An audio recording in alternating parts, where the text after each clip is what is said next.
Emotion Ships, where we explore the real reason everything happens for a reason.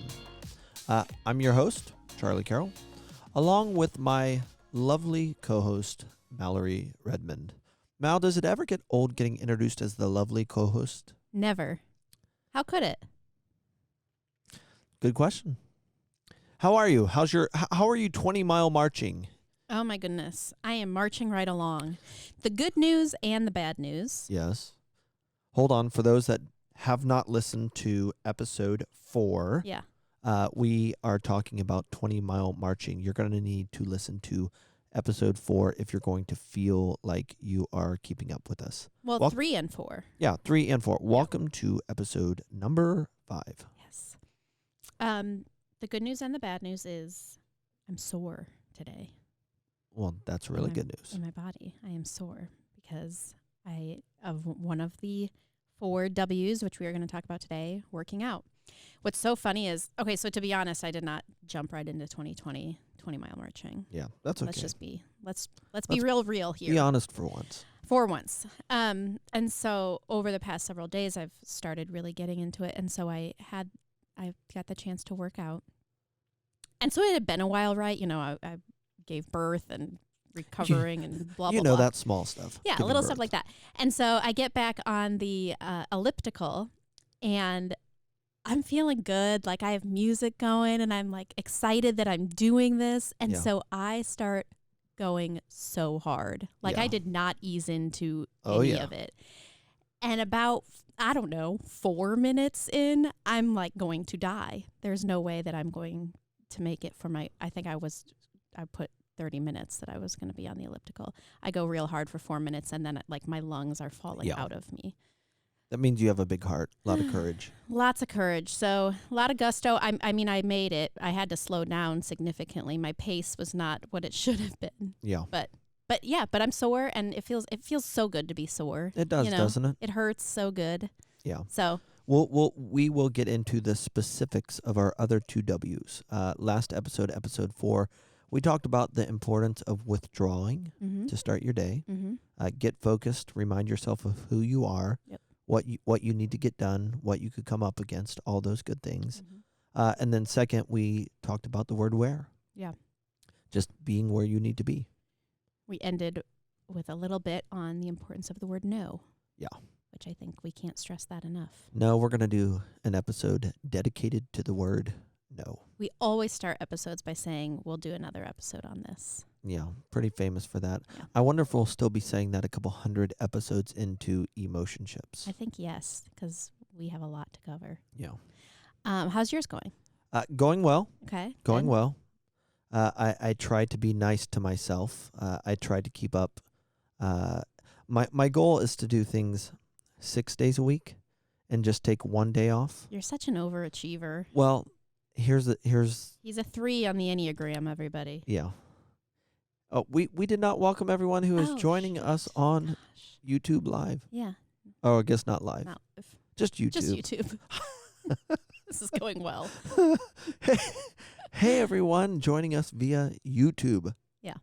YouTube Live is a thing, but that's okay. But not this thing. Yeah. Okay, so yes, you're going 6 days a week. Yeah, and yes, I guess 24 I mile tried to marching. be an overachiever, but Yeah. I know that if I shoot for 6, I'll at least get 5. That's smart. Yeah. I can appreciate that. It reminds me.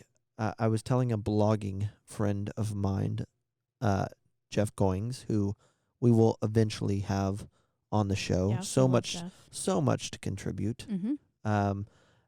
Years ago, when he was helping me figure things out about blogging and communicating, what have you, one of the things that we were talking about and I shared with him was the importance of doing something 5 days a week versus 3 days a week. And the idea is it's easier to do something 3 days a week than it is, 5 days a week than it is 3 days a week, because typically when you leave 4 days that you're not planning on doing that one thing, there's a lot of room to fall off the wagon. Sure. Yep. And so I've articulated that to a number of people that I mentor or coach, that If something is really important to you, you need to do it 5 days a week for the sake of rhythm, Mm-hmm. because that only gives you 2 days to break your rhythm. Right. So it's that 5 versus 2 ratio. The nuts and bolts of the idea came from Nick Bollettieri. Nick Bollettieri was a young man when he got the opportunity, living in New York, good tennis player himself, Italian, full of grit, determination, motivation, just off the charts motivator. Mm-hmm. He got an opportunity to coach the Rockefellers tennis, teach them how to play tennis. Oh, the Rockefeller family. Yeah, Okay. yeah. Wow. And from there, because he did so well, his name quickly grew. And anybody that you admire in the tennis world, going back to Andre Agassi, Pete Sampras, Mm-hmm. Monica Seles, Mm-hmm. all of the big names have been coached by Nick Bollettieri. Okay. Wow. And when I was playing soccer and staying at the Adidas Soccer Academy, living down at the Adidas Soccer Academy in Bradenton, Florida, now it's called the IMG Academy, it was coupled with Nick Bollettieri's Tennis Academy. And so on a daily basis, most of the time, I would see Nick out on the tennis courts when I was going back and forth from the dorms or some of the athletic performance training facilities to the soccer fields.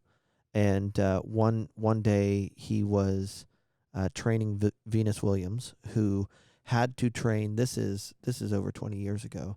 She was just getting started. She and Serena were little girls. I think they were 14 and 11 when I first met them. And cool story, played ping pong against both of them.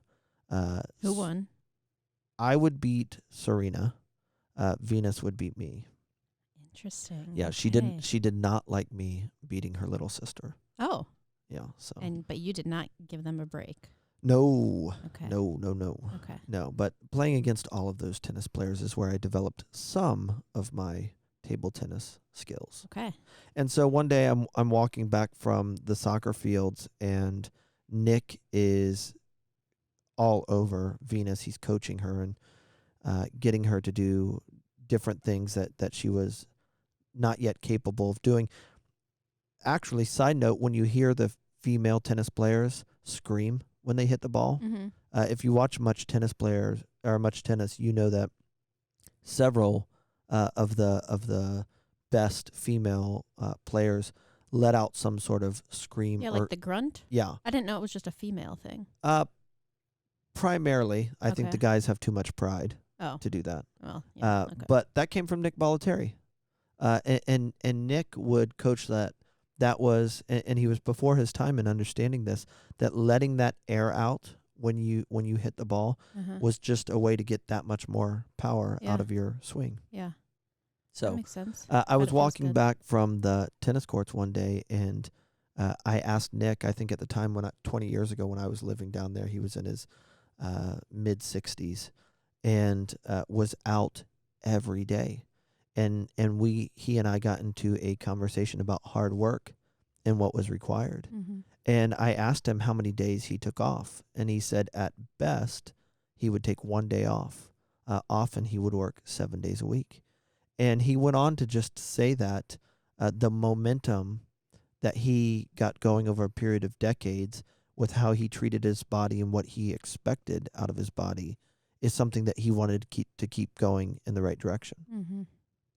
It wasn't long ago that I saw an article in USA Today, and I don't remember what birthday he was celebrating, if it was in his 80s or 90s, and he is out on the courts to this day, every day, Oh, he's still down there. training athletes. Wow.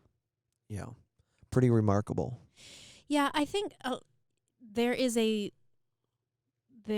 camp of people that would probably call him a workaholic. But I think there's something to be said about, the term self-care gets thrown around a lot. Yeah. And I think it can often be used as an excuse to get out of something that you don't want to do, maybe. Yeah. Like, I need to practice self-care and not do this responsibility that I have. But I think the 20 Mile March it is self-care. Right. And so I think the more that you put these things into practice, however many days that you can, whether it's 5 or 6 or 7, it kind of elongates your life, right? And because you are caring for yourself, and so you have the ability then to work into your 80s or 90s if it's something that you love, because you are taking care of yourself by putting these practices into place. And so being a workaholic, let's say, if somebody calls him that, well, if he is where he needs to be and he's all there and he's like practicing that, then he's spending time with his family, and I don't know what his marital status is, but he's, going on dates with his wife, and he's all there. Yeah. And so things like that are possible. Like, you can live that kind of lifestyle because you are aware of these different elements of self-care. Yeah, I think the issue where the idea of a workaholic can fall short is when you don't feel like you ever work. Mm-hmm. When what people would call work is Right. not work for you, but it's Right. it's a sense of mission and passion, and you enjoy every minute of it. Mm-hmm. And so I know that to be true with Nick, and I kind of feel the same way myself with all of the things that I take on. Yeah. That I do them because I enjoy them and I'm passionate about them. Right. Makes all the I difference. just Googled it. Oh.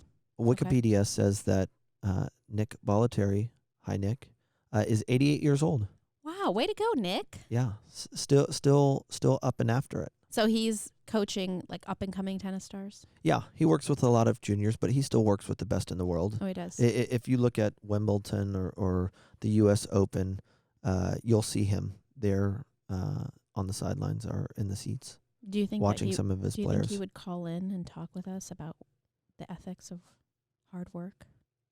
I could probably get him to. I had an Might as okay well. relationship for a couple of years with him. Might as well try. We can try. Yeah. Stay tuned, everyone. Okay.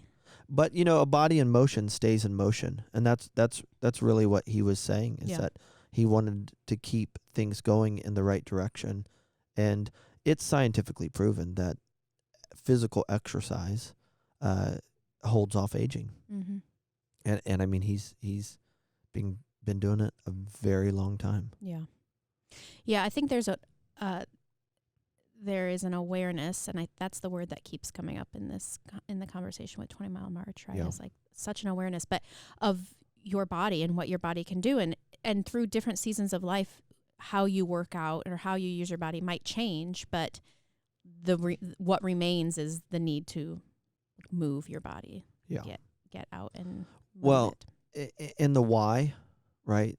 Out of all of the questions, why really points us back to the emotion ship, or the energy that is in motion. And the energy that is in motion that has you working out 5 or 6 or 7 days a week needs to be right, because it's not safe to assume.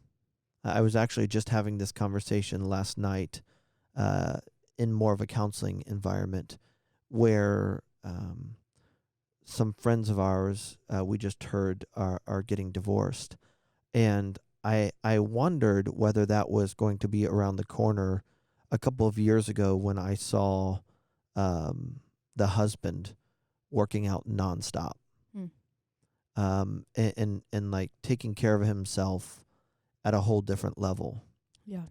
I've seen it before where people were not healthy or whole, as I would call it, and they were religious. I mean, sometimes working out twice a day, just nonstop. Right. And then they would become more whole and go on a journey to become whole and not just strong or fit. And then they had a hard time working out even once a week because the motivation that had them working out so much was unhealthy. Mm-hmm. And so it really comes back to what we are after and what we want to be a part of helping people with is finding the right disciplines that you establish and maintain with being whole or after you become whole. Yeah. And that's the tricky part of it, because an unhealthy emotion ship to working out would be, if I don't keep this body or if I don't look this way, my value is not what it should be. Right. So then what? If you come to a point where, I mean, with most of these, right? I mean, we're going to talk about the foods that we eat today. So you can become unhealthy with any of these quote unquote healthy practices. Sure. And so how do you gauge that? And what if you come to realize like, oh, maybe I am in an unhealthy place with that? Yeah. Where do you go from there? Well, it's a really good question because you are one person. We have grown up and are surrounded by a culture that is heavily influenced by a medical society and a pharmaceutical industry that likes to divide the body and its problems into pieces and then supply or suggest a drug that doesn't treat the problem, it treats the manifestation of the problem, right?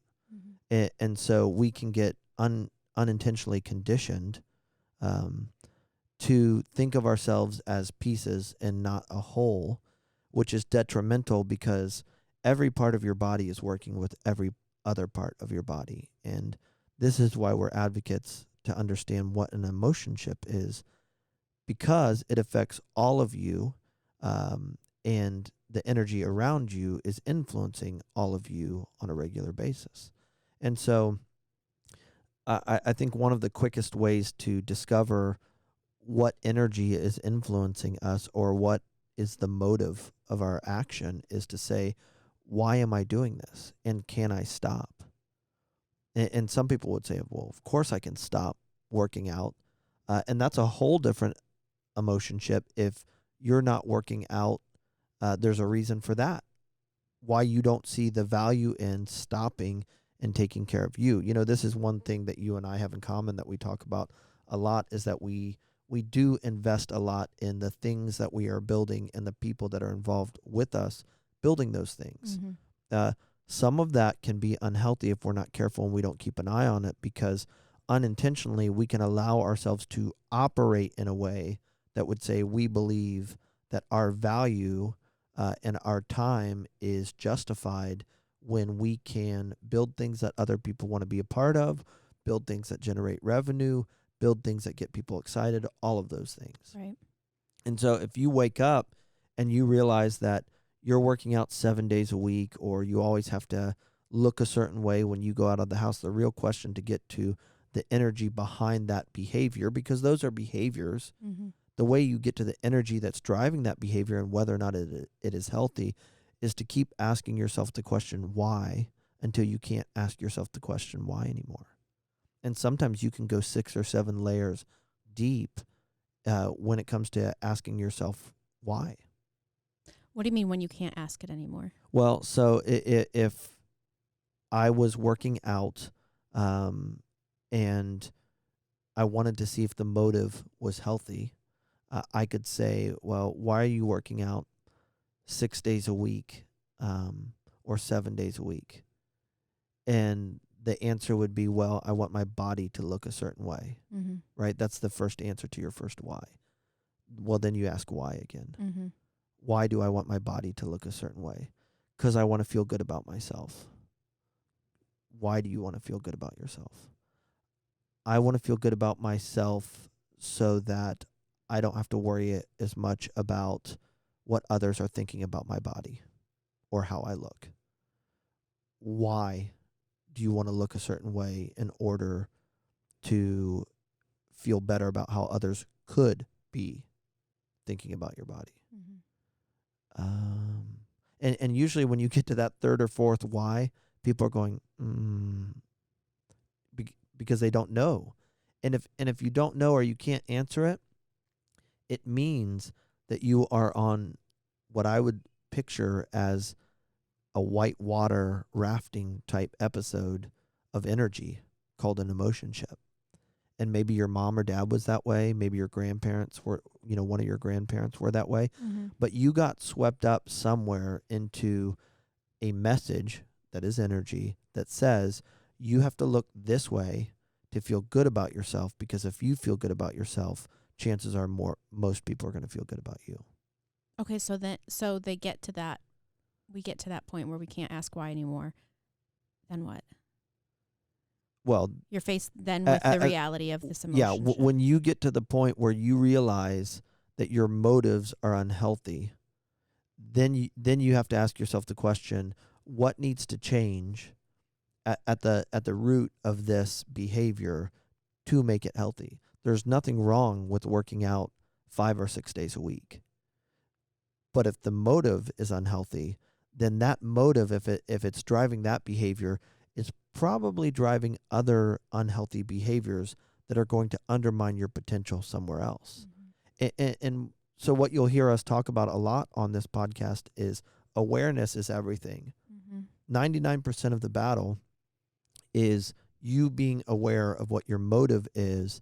And so in that particular situation, if this is sticking with the analogy, a young woman or a woman that says, I want other people to think positively or feel good about the way my body looks, like I want them to have a positive connotation there, and you ask the question, why, then hopefully you can get to a point where you identify where and when you associated feeling good about yourself with a particular size or a particular shape or what that was and who it came from.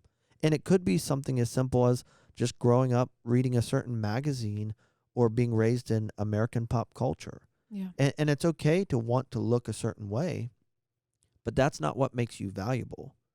That's not what's going to give you peace and help you sleep at night. Your best when it comes to working out and taking care of your body is good, but it shouldn't be results driven, because if we become unintentionally or ignorantly results driven, then we're subject to being manipulated by a lot of situations and a lot of energy that comes from other environments, other people, other thoughts in life. And we want to free ourselves up to be free from attachments and associations, which an attachment or an association is anything that says you have to have this in place or to be happy. You have to obtain this or have this in place or look this way to be happy. Yeah. That's an attachment or an association. Okay. And I want to get back to that, but I first want to ask, we've been talking for 3 episodes now about the 20-mile march and how important it is to practice the 20-mile march today in order to have the life that you want to have 20 years from now. What does it look like, practically speaking, in your 20-mile march if you come to a place where you realize you're not doing it for the right reasons? Do you keep doing it? Actively doing it while kind of working on the reasons, or do you stop whatever the activity is? Like what does somebody do who's caught up in doing it for the wrong reasons, which is super easy to do, right? Like I've been there, and you have to keep working on that. Yeah, I think you keep up with it. What's beautiful about going in a direction already and getting something moving like a 20-mile march is that it is going to actually force your intentions to the surface. And that's why the 20-mile march or 20-mile marching is so important, is because going in a direction confronts anything that's not going in the same direction. It brings greater awareness to it. And so it's like when you're creating a whirlpool. I grew up, in an above ground pool for yes, most of the time. Yes, and you make a whirlpool. Yeah, where it was so a nice fun. circular above ground pool, like circular. Yeah. And so we would go, and then you could jump out of it into the current that was standing still, and you still felt like you were going in a different direction because you had been going in that other direction so fast or so hard. And so that's what's great about a 20-mile march is you set out to design your life and what you want or think it should be, right, based on your beliefs, and you live into that.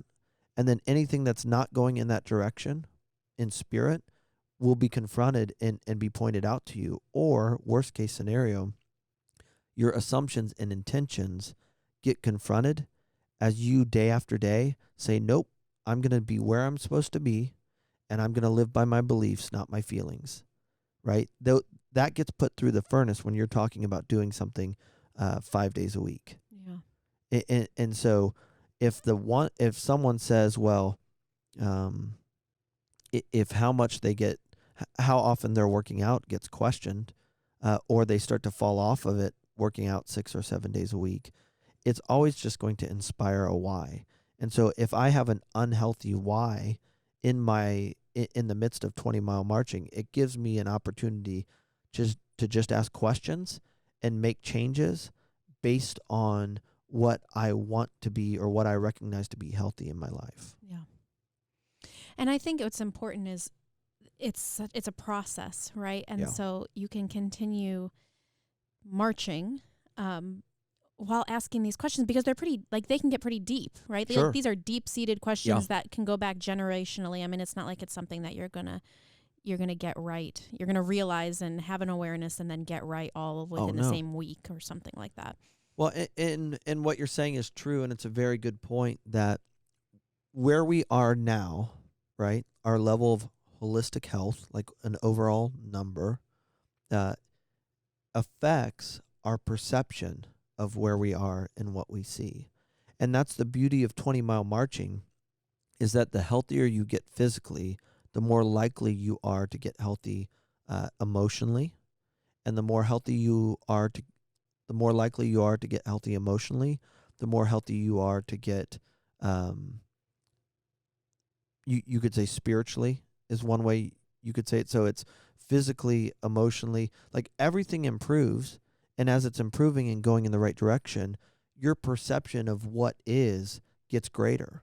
And so you're always invited into these new cycles and levels of improvement based on enhancing what your ability to perceive your beliefs and what you think needs to be there versus what is there. Mm-hmm. So that brings me to, I would love for you to explain the order before we get deeper into the last two W's. Could you talk about the order of the 20-mile march?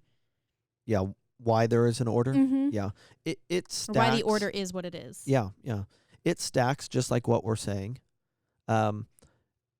Again, don't forget that the more successful you are, the more difficult it is to stay on track and to maintain your success. Mm-hmm. Most of us have heard it said that it's one thing to win the Super Bowl, right, in football. It's another thing to stay on top and keep winning. Yeah. Right? Yep. So success often narrows the road and makes things more difficult. When it comes to the first W for the 20-mile march, the first of the 4 disciplines that you practice 5 days a week, being withdrawing, I have learned over trying this for 10 years now, or close to 10 years now, that you have to withdraw to get your head straight and remind yourself that you're going to have every opportunity in the world on a daily basis to get off track and live by your feelings, especially the more successful you are, versus your beliefs. Yeah. And so you withdraw, and that clarifies the second thing, which is, where am I supposed to be? Right? If I said I'll be at the gym by 9 or I'll be at the gym by 7, I need to be at the gym by 7. Mm-hmm. Or if I said that I'm going to keep this lunch meeting to 45 minutes so I can be on time to my 1 o'clock, that's where I need to be. And so, especially starting off with that withdrawal factor, that's an opportunity for you to get away, to invest in yourself, to read a little bit of something, to spend time in meditation, to pray and say, hey, this is the only January, whatever the date is, 17th. Today's the 16th. You sure? No. Yeah. Hold on. Let's confirm on the. Oh, yeah, you're right. 16th. This is the only January 16th of 2020 I will ever have. Right. So let's make the most of it. Yeah. Which means making the most of it is you need to know where you're going, and when you're there, you need to be all there. Mm-hmm. And then if you're going to extend your life, if you are going to medicate the right way with the happy hormones, you're going to have to work out to give yourself strength and to produce a level of life in you, because you produced a level of death in you. Yeah. You know, working out is this process of death and resurrection every day. I push my body past where it feels comfortable, and it springs back to be a little firmer, a little tighter, with a little more energy. And so we start to see this stacking progression with the 4 W's, or the 4 disciplines that I'm going to do 5 days a week, where I withdraw. That helps me understand where I'm supposed to be and be all there when I'm there, which then allows me to schedule time for myself, self-care, to be at the gym, because I know I only have so much willpower and so much strength that can be grown like a muscle, but I only have so much. And so I need to invest in my body and invest in my mind through working out, which then leads me to, once I break my body down, I need to make sure I'm putting the right fuel in it so that as it rebuilds, it's rebuilding with great fuel and great materials. Yeah. Yeah, we've talked before about why you do not, when you get up in the morning, you don't do the workout first and then the withdrawal. Right. And there's a lot of intentionality behind withdrawing first and then having a morning workout. Well, like you, I have some sort of media around when I'm working out. Mm-hmm. And even if it's just the music, there are hundreds of emotion chips with every song you ever listen to. Yeah. And so the chances of that getting my mind thinking about something I don't need to think about, or something that's not going to serve me, which could prevent me from getting to that withdrawal, Mm-hmm. To invest in me, it is very strong, Right. is very high. Yeah. Good. Okay. Anything more to say about workout? You talked about death and resurrection. Sometimes it feels a little bit more like death. Yeah, than there's so much that we can say about working out, right? We started Body Garage Dayton to really look into how can you get the most out of your workout in the shortest amount of time. We've got CrossFitters, with the high intensity workouts. Mm-hmm. There's just such a wide spectrum. I think what's important is that you get and create opportunities to change your workout up and to move more ways more often. Like, move your body more ways more often. Yep. I like the idea of playing some sort of recreational sport once or twice a week. Mm-hmm. So you're moving around and you get the social aspect.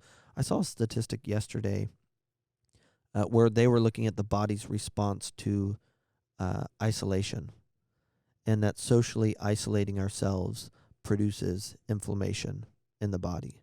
Really fascinating.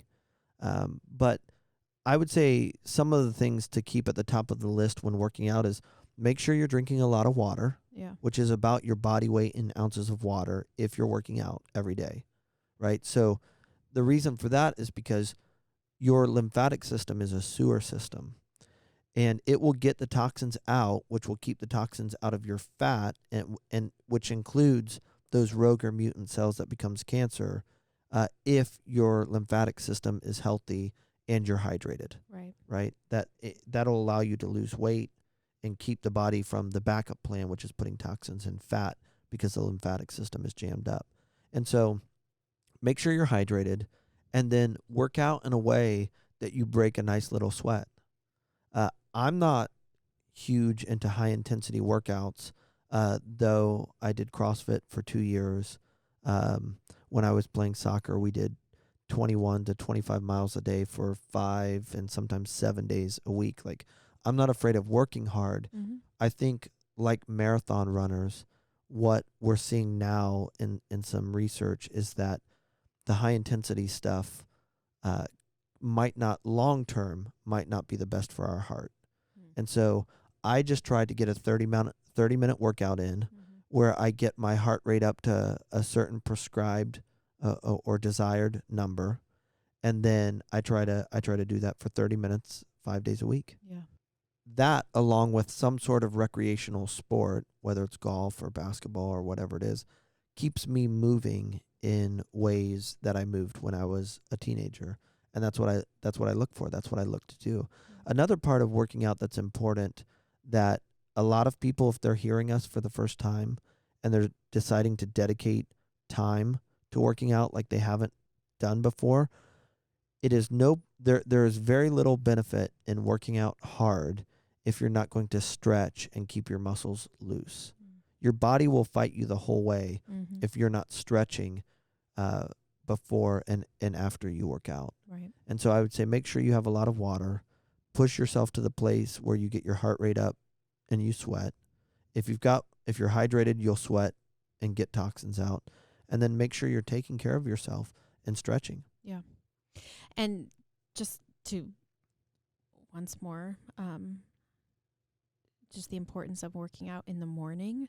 Yeah. although that might be hard for some schedules, is my day is completely different when I work out in the morning. Oh yeah. Not only like psychologically, the endorphins and all of that, but I drink more water throughout the day. I eat better throughout Yeah. the day because you don't want to ruin your workout, right? And Good. so, Because you put your foot down and you said, I'm the boss of me. yeah, If you're not careful, your schedule and all of your responsibilities will quickly become your boss. right. And so when you work out earlier in the day, and I don't think it necessarily has to be before lunch, but it should be before dinner, Mm-hmm. so you get good sleep and have Mhm. time for your heart rate to come down. I am wearing an Aura, Oura, Aura ring that monitors my sleep. It works with an app to measure my body temperature, how much deep sleep, light sleep, REM sleep I get. And I've noticed that when I work out after dinner, my body temperature stays high. That Mm. keeps a lot of people up at night. But what you are saying is right. When you work out, you release all of those happy hormones. A lot of data out there about depression meds having the same effect as just working out, right? That sometimes working out can have a better effect just mentally and emotionally as depression meds. And so often when I find people that have lost their love for life, one of the first things I look at is, are you working out? Are you pushing yourself? You were made to be growing and becoming new every day. A huge part of that is working out. Yep. You become new by pushing yourself a little further than you want to go. You don't have to go crazy. Yeah. But you have to push yourself further than you'd want to go. And the great thing about working out is there are so many ways to do it, right? So Yeah. it's not like a one size fits all. Well, if you want the benefits of working out, then you have to be a runner or a weightlifter or whatever. Like there are just so many these days, especially if you go to a gym, there's all different sorts of classes like dancing and all of that Yeah. elevate your heart rate. And Yeah. there's something We for have friends everybody. that teach Zumba and Mm-hmm. all kinds of fun stuff. Yeah. That's good. Okay. Workout.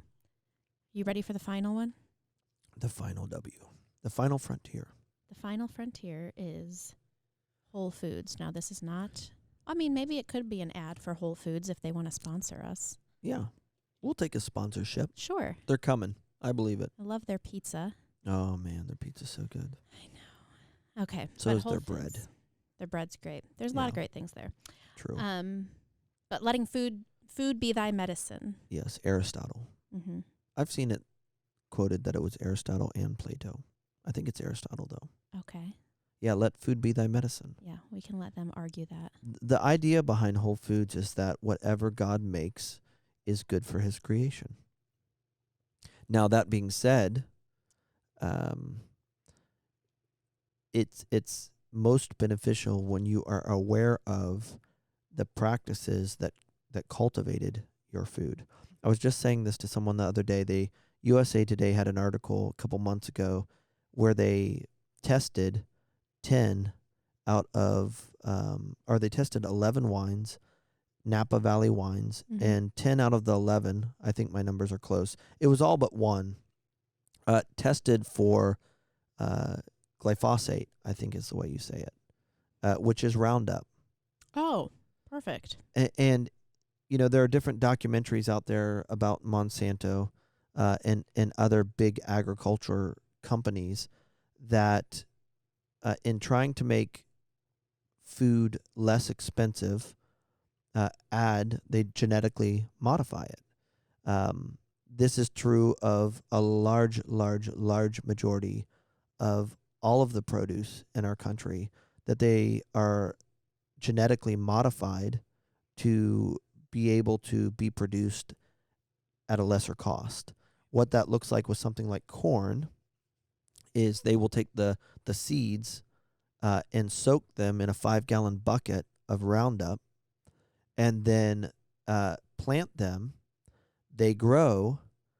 A plane flies over and drops Roundup, and because the seeds are immune to it because they were soaked in them before being planted, everything, to include the insects, die, but the corn does not. And so it's not enough just to say fruits and vegetables, because your fruits and vegetables, if they're the run of the mill, have been genetically modified. That's something that you're going to have to figure out for yourself to what extent you want to watch that, you know? But on average, 23 pairs of hands touch food before it gets to you in your house. And when I say food, I'm not talking about something like a Twinkie that's 100% man-made. I'm talking about produce in the production process. And so this is why it's good to have your own garden if you can, or to belong to a group or a club that provides fresh produce minus the GMOs. But even then, it's difficult to get all of the living enzymes and all of the nutrition that you need to get in order for the life that is in you to continue to grow and be strong. You put death in, you get death. Yeah. You put life in, you get life. It's really, I hate to make it sound stupid simple, but it is. This means that we have to cultivate an understanding as to how we cook and prepare our food, that you can prepare your food in a way that nukes or gets rid of or diminishes the nutritional value. And it sounds like a lot, and it sounds impossible to live in a way that you're aware of what you're putting in your body, or that you're buying things that's full of nutrition. It's not as difficult as you would think, but at the end of the day, you get one life, and you pay now or you pay later. If you endure and you figure out the ways to work through eating life now, then you're paying now. Yes, it's a little more difficult. Yes, it's a little more expensive, but what you pay in your later years is not as bad. If you don't want to pay that price now, you're going to pay it later in life when you have so many aches and pains and your body's breaking down. You have no will to live. You're depressed, full of anxiety, and don't know what to do. So you're right in that it sounds completely overwhelming, especially for those of us that are also responsible for feeding little mouths. Yeah. So now what? You've given us all of this scary information. How do you know how to buy produce, or where do you go to find proper ways to cook? I know people have to do their own research, but can you give us a little direction, a little push in the right direction? Well, if your food is not, depending upon where you live, there are so many great farmers markets out there, close to almost everyone. That's a good place to start. Honestly, the best way to take the edge off, and what I've done for the last 25 years, is I purchase whole food supplements from a company that is one of 3 totally certified organic farms in the United States that basically reduces everything down to a capsule. And you can get a lot of your nutrition through those supplements. Gotcha. The name of the company is Standard Process. You have to get them through a licensed professional. It's not a multi-level marketing or peer-to-peer thing where somebody has an upline and is making money off of you buying from them. Yeah. This company's been around. I think they're celebrating 96 or 97 years, which is huge. Yeah, right. This year. And they also have a lot of education and understanding in all of their products. And so, getting to your point about young mouths, my wife makes a chocolate protein shake from Standard Process that has all of the vitamins, all of the minerals, and all of the nutrients that they need for the day for their breakfast. If they want something in addition to it, they can have it. And they typically just do it on the 5 days that they're going to school. They don't do it through the weekend. Yeah. But then there's also things that we monitor and watch. And if it seems like they're low on calcium, we get a calcium supplement that's plant-based. Super important to note that. And we'll give them those things. Yeah. The possibilities are endless for people that come alive and are aware of it. But at the end of the day, every day you're investing life into your body through what you put into your mouth. Now, nutrition is not limited to food, right? Our thoughts have a response that gives life or death to the body. The environments we put ourselves in give life or death to the body. Watch what we watch gives life or death to the body. But when we talk about whole foods, it really comes down to cultivating an awareness that we want to put more pluses in our body and in our mouth than minuses. Right. And I'm not religious about this. I mean, you know, I'll splurge here and there and enjoy food. I love food. Absolutely love it. But it's finding the restaurants, it's finding the places, it's finding the grocery stores, it's finding the supplements, it's finding the farmers markets that will allow you to not live so rigid, right? And having to find things and then cook it the right way. Speaking specifically of the supplements, that will allow you to accomplish your goals and put life in without absolutely being overwhelmed by the choices or the lack thereof that are out there. Yeah. And something that I hear you say that I always appreciate is moderation, like everything in moderation. Yeah. You know, there's some people that won't come within 500 miles of a piece of bread. Sure. And like I know that you love baking bread, and I love that because bread is amazing. And so, you know, you can't down an entire loaf, but everything in moderation, or most things in moderation. Yeah, I do love making bread, old world bread, 4 ingredients. Yep. Water, salt, flour, yeast. I jab at some of my, what would you call them now? Healthy. Well, I was going to call them nuts, but they're not that probably not health nuts. At people that share the same appreciation. Appreciation and passion for health. Yeah.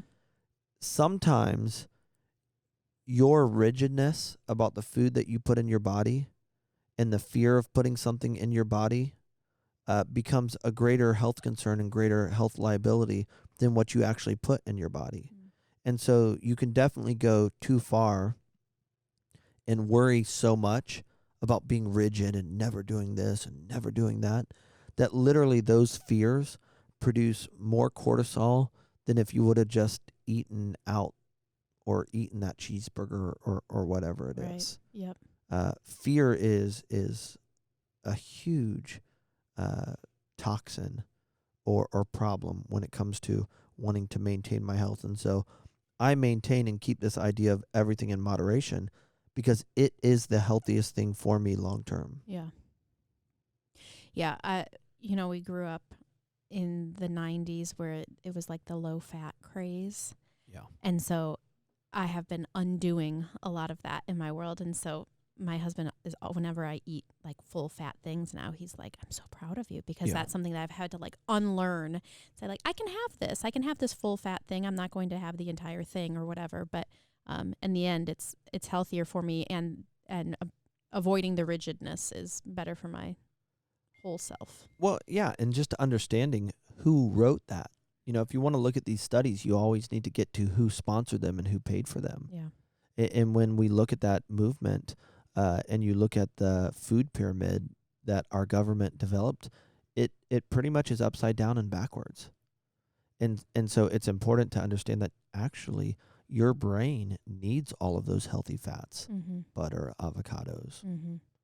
And so the information in the source is important, but you got to live a balanced life. Yeah. You can't let any energy, right? So in closing, there can be positive messages like that has a positive front to it that is driven by negative energy. Right. I think this is something like antibiotics. Oh my gosh, you need to get on an antibiotic.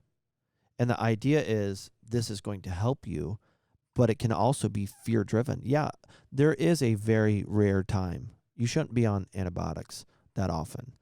I don't know that I've been on, and people are going to think I'm crazy for saying this. People already think you're crazy. Yeah, that's true.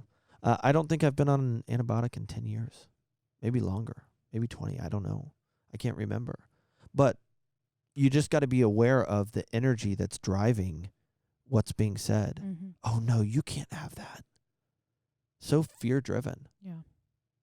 right? Because the fear and the energy that's driving the message, though the message seems right and positive, can be negative. Right. And that's why, with parenting, when you look at your kid and you torque your face in a way that nobody else in the world could, with one eye, down and one eye up, and say, "Did you do this?" Mm-hmm. What's the kid supposed to say? "Yeah, I'm a complete idiot. I did." Of course they're going to say no. Mm-hmm. Because the energy in your disappointment behind what you asked is negative. Right. And so they become so afraid of ever dialoguing and telling you the truth because of how you made them feel. The question might have been something that was intended to protect them, Right. but your face and the energy that was communicated through your facial expression and the tone of your voice was negative and said, "You are the dumbest person in the world if you did this. Now, answer me. Did you do this?" Right. And so we just have to be aware of the energy. When it comes to nutrition and whole foods, what's our motivation? What's the why? And when we can get to a place where we understand it's because we want to be full of vitality, healthy, feeling great, sleeping great, great relationships, well, then it's not as hard to make those small investments every day. Yeah.